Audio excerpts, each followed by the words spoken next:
Habari za jioni, mtazamaji wa SQF TV, karibu sana tuzingazie taarifa za habari zilizotufikia siku ya leo. Kana mpenda Gradson ambaye anahusumia taarifa hizo za habari kupitia studio zetu zilizopata ACC jijini Arusha. Kamanda wa polisi mkoa wa Morogoro, kamishna msaidizi wa polisi ACP Andrew Kamtimbo ametoa tahadhari kwa madereva kufuatia mvua zinazoendelea kunyesha ambazo zimesababisha kuporomoka kwa kifusi na kuziba upande mmoja barabara katika eneo la Yovi, wilaya ya kipolisi Ruhembe mkoani humo. Akizungumza baada ya kufika katika eneo hilo, Kamanda Katimbo amesisitiza umuhimu wa madereva kuchukua tahadhari wanapotumia barabara hiyo ili kuepuka ajali zinazoweza kujitokeza. Mlima umeporomoka, mawe haya yanaporomoka na yanaingia barabarani. Hii ni kufuatia mvua kubwa zilizonyesha usiku wa kuamkia leo. Zilianza mida ya saa 8 usiku, zimenyesha mfululizo, imepelekea hii hali ya mawe poromoka na kuziba barabara, upande mmoja wa barabara. Toe tahadhari kwa watumiaji wa barabara, hasa madereva na watumiaji wengine wa barabara, wawe makini wanapopita maeneo haya, kwa sababu bado mvua zinaendelea kunyesha. Kwa hiyo wawe makini, na barabara ni nyembamba.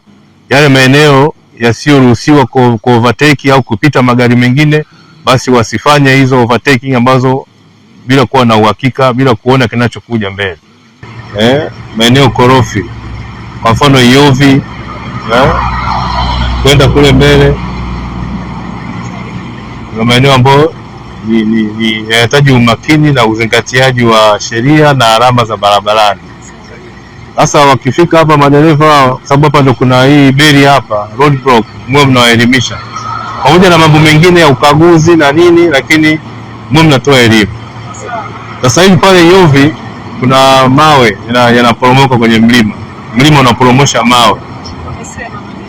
Kuanzia usiku wa kuamkia leo. Kwa hiyo ni swala la kuelimisha hao wanaotoka nyanda za juu kusini huko Mbeya, Njombe, Iringa. Kwa bwana, taratibu unapoenda huko mbele kuna maeneo hatarishi. Sawa? Kwa hiyo wazingatie alama za barabarani. Kuna kona, maeneo ya ruhusiwa kufanya overtaking. Ili kuna hayo maporomoko tumeweka alama kuonyesha mbele kuna hayo maporomoko. Kwa hiyo mwe mnawapa hiyo elimu hapo ili tuepushe hizi ajali jamani. Tunashukuru sana kwa ushirikiano wa wadau wengine wa usimamizi wa barabara ambao ni TANROADS. Wameweza kurespondi kwa haraka na wameleta mashine hii hapa kama mnavyoona kwa ajili ya kuweza kutoa haya mawe na barabara iweze kupitika. Wakazi wa kata ya Mkinga wilayani Nkasi wameamua kujenga ofisi za watendaji wao ili wawezeshe kufanya kazi za maendeleo ya kiofisi badala ya majumbani kwao. Tumeingia kwenye kikao kile, tukakubaliana, tukatoka kuja kuambia wananchi wakalibariki hilo jambo. Hivyo ofisi hizi tumejenga kwa nguvu za wananchi mpaka kufikia hapo unavyoona zilipo. Ni shughuli ambayo tunajitolea na tunamshukuru mheshimiwa diwani kwa sababu amekuwa ni mstari wa mbele sana katika hali ya kuhamasisha. Na sisi kama wananchi hatutaki kumangusha, kwa sababu shida yetu ni maendeleo. Lazima tumunge mkono katika juhudi zake zote. Tunaiomba serikali iweze kutupa support, tuangalie na sisi tuliko, kwa sababu huku tuliko ni mbali sana. Serikali kama vile imetusahau, lakini basi serikali kwa namna moja au nyingine itukumbuke kuweza kuangalia hili jambo. Tunahitaji ofisi ziishe kwa muda mwafaka, zifanye kazi kwa muda mwafaka. Wananchi walikuwa wakipata huduma za kiofisi nyumbani kwa mwenyekiti au kwa mtendaji. Ikaonekana sio vizuri huduma za kiserikali zifanyike kwenye nyumba ya mtu, maana wengi ni nyaraka ya serikali lakini pia ni siri. Watu wa kata ya Mkinga kwa kweli ni watu wanaopenda maendeleo sana na ni watu wanapenda kujitegemea.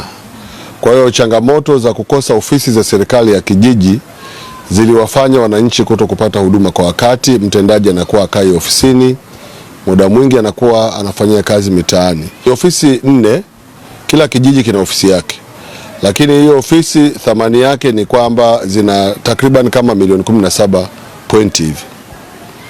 Na ofisi zingine zimeanza kutumika, zinafanya kazi, chache ndio zimebaki zinafanywa usafi kwa nje. Bodaboda wawili wamefariki dunia papo hapo baada ya kuligonga treni la abiria mkoani Tabora walipokuwa wakishindana mbio na kupuuzia tahadhari za usalama. Kawaida ya bodaboda huwa wanapeleka wanafunzi shule.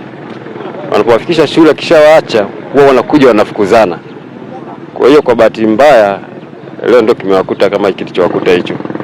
Kila makutano ya barabara ya reli na barabara huwa kuna vile vibao vya crossway. Mara nyingi watu huwa wanavivuka, wanakuwa mbele ya vile vibao badala ya kuwa nyuma ya vile vibao.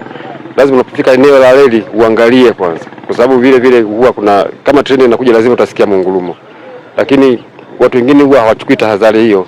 Bahati mbaya sana Unzuro gopo watatu, mwenzao mmoja aliwahi kupita, lakini hawa wawili sio hawajaona, sio ndo wakati basi wakawa wametayari wamepamiwa na nini au kugongwa na treni. Bodaboda ni biashara kwa kutafuta kipato. Bodaboda sio chanzo cha kumaliza uhai wao. Kwa tunapenda pia kutoa ushauri kwa vijana, hasa wanaetumia vyombo vya usafiri kwa ajili ya kuhudumia wananchi.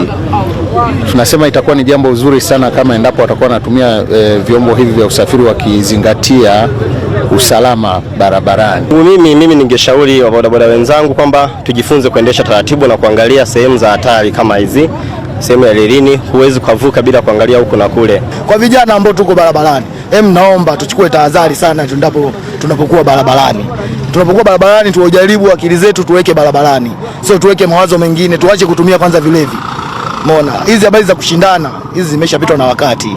Leo vijana, wewe kama kijana unategemea na wazazi, una watoto, saa nyingine una familia, leo unakuja unapoteza uhai. Mvua kubwa zilizonyesha kwa sasa kadhaa mfululizo zimesababisha mto Mbeza kufurika na kukata mawasiliano katika barabara kuu ya Tanga Arusha, huku shughuli za kiuchumi zikisimama na wananchi wakilalamika athari zinazoendelea kujirudia.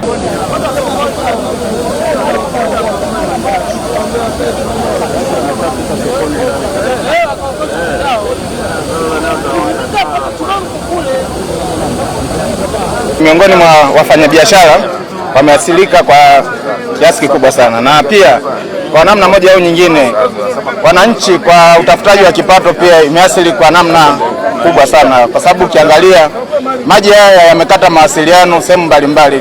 Achilia hapa mjini tu hata tunapoongelea, ukiangalia Korogwe imekaa kama ni katikati, ina mategemeo makubwa watu wa milimani na watu hapa tambalale. Sasa hivi tukiongelea mfano magari yanayotoka Bungu, Magoma nayo yamekwama, hakuweza kupita maeneo kwa meta. Ukiangalia sasa hivi hapa watu labda watotokea Msambiazi wamekwama, hawakuweza kwa. Kwa hiyo ni kwamba ni wananchi tumeathirika pakubwa sana, kwa sababu baadhi ya bidhaa hata zitashindwa kuingia mjini hapa. Kwa ni changamoto kubwa kwa kweli. Serikali kama serikali inahitajika iangalie hawa wafanya biashara kwamba sasa wameshaumizwa tayari, hawa kama makosa yashafanyika washaumia. Ningetoa tu mimi ushauri wangu kuishauri serikali yetu hii, kwa sababu kuna serikali hii na serikali kuu iweze kuwasaidia wananchi kupitia mambo haya. Kabla hawajafanya mambo hayo, tunajua kodi ni kawaida, lazima ilipwe, lakini sasa waangalie kwa jicho la huruma kwa watu waliokushapata hasara zao, mamilioni ya mapesa wengi wamepata hasara humo. Kwa upande wetu si wa shule, tunachelewa shule, masomo yanatukosa. Kuna wanoka hostel na tunoka day. Wa hostel wanapata masomo, sio wale tunapata changamoto kwa sababu mto umejaa. Kwa hiyo tunapata changamoto ya kusoma, afu ukiangalia mwezi wa 5 tuna mtihani. Hili jambo ndani ya mwezi huu limejitokeza mara mbili. Na baada ya kujitokeza, mimi kiongozi wa halmashauri kwa kushirikiana na mkuu wa wilaya yetu ya Korogwe, Mheshimiwa Mwakilema, tulikuja pamoja na vyombo vyake, tukapita sokoni ambako kulitokea maafa makubwa, lakini pia tukaanza kukagua mto Mbeza tangu unapoingia kwenye mji wetu wa Korogwe mpaka unapotoka, kwamba changamoto ni nini. Kwa baada ya kuona kwamba kuna haja ya kufanya upekuzi, na hasa mto wetu huu umevamiwa na watu. Sheria za mto huu ni kwamba huwezi kujenga ndani ya mita 60 kutoka kwenye kingo ya mto. Kwa hiyo wetu wengi wamevamia mto huu, na ndio kinachopelekea kwamba maji mengi yanayotoka milimani, kwa sababu sisi tuko chini hapa tumezungukwa na milima ya Usambara. Kwa maji mengi yanayotoka milimani yanashindwa kuflow vizuri kwenye mto wake kwa sababu mto umejaa mchanga. Na baada ya kulibaini hilo, Mheshimiwa mkuu wa wilaya aliamua kuunda tume ambayo imeshirikisha kada zote, kuanzia watu wa sokoni na wakazi wa kawaida, lakini pia chama chetu cha Mapinduzi ambacho ndio kinasimamia ilani yake, na wataalamu wengine kutoka kwenye vyombo mbalimbali ikiwemo watu wa zimamoto na TAKUKURU. Kwa hiyo ile tume bado inaendelea kufanya kazi na imepewa siku 14.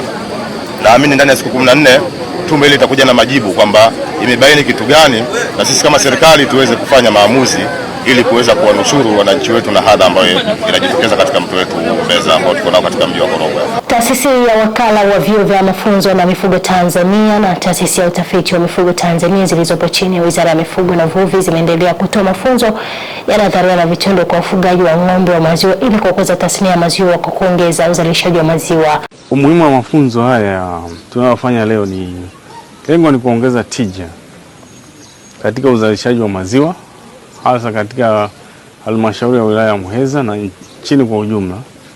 Na kama inavyofahamika kwamba ili uweze kufuga lazima uwe na ufahamu vitu vikubwa vitatu. Moja ni mbari, kwamba mbari aina ya mfugo unaofuga ng'ombe, kama ni Friesian, Jesse ama ng'ombe wa kisasa. Cha pili, lazima ufahamu ni kiasi gani cha chakula atalishwa ili aweze kutoa maziwa.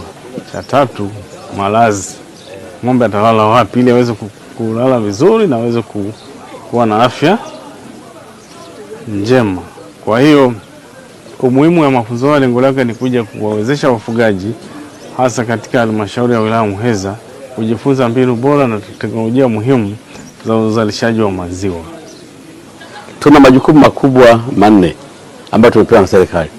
Jukumu la kwanza ni kutoa mafunzo, ni kuandaa wataalamu wa mifugo ambao mnaona wako kwenye vijiji, kwenye kata, kwenye halmashauri huko. Basi wale wote wanatokana na mafunzo kupitia kampasi zetu za LITA.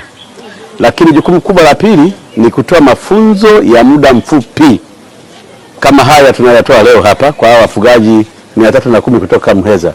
Hii ni jukumu la msingi la LITA ambalo ni la pili na ni la kawaida ambalo tunaitoa katika kampasi zote na katika miaka yote. Kwa hiyo sio kwa ajili ya mafunzo haya tu ya leo, bali ni jukumu letu la kila siku la kufundisha wafugaji namna bora ya kufuga na kuwekeza katika sekta ya mifugo na uvuvi. LITA tumeweza kuwafikia wafugaji 3000 katika halmashauri ya Muheza, Tanga. Tunawafundisha kwa njia kuu mbili. Moja ni hiyo ya outreach, kuwafuata katika mazingira yao, kuangalia changamoto zao na kuwarekebisha pale ambapo wana mapungufu.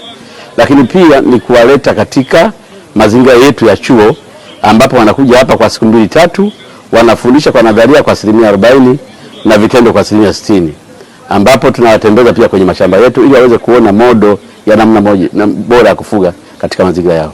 Hii tupo hapa Tanga ambapo kuna kituo cha TALIRI kanda ya kati. Kituo hichi kinatekeleza mradi unaitwa Maziwa Faida ambao unafadhiliwa na serikali ya Ireland kupitia ubalozi wa Ireland. Sasa lengo kubwa la mradi huu ilikuwa ni kuhakikisha kuwa inaboresha mnyororo wa thamani wa maziwa. Kwa hiyo kuanzia kwa mfugaji mpaka kwa mchakataji. Sasa leo hii tulikuwa kwenye uzinduzi wa mafunzo kwa wafugaji. Mafunzo haya yanafanyika katika kituo cha LITA Buri. Ni mojawapo ya shughuli zilizopo katika mradi. Ni hayo tu yaliyojiri katika taarifa habari siku ya leo. Asante sana kutenga muda kwa thamani kutazama taarifa hizi za habari. Kwa niaba ya timu nzima walioshiriki kuandaa habari hizi, ulikuwa na Mipenda Gocha na kutakia siku ile kwa njema na bye kwa sasa.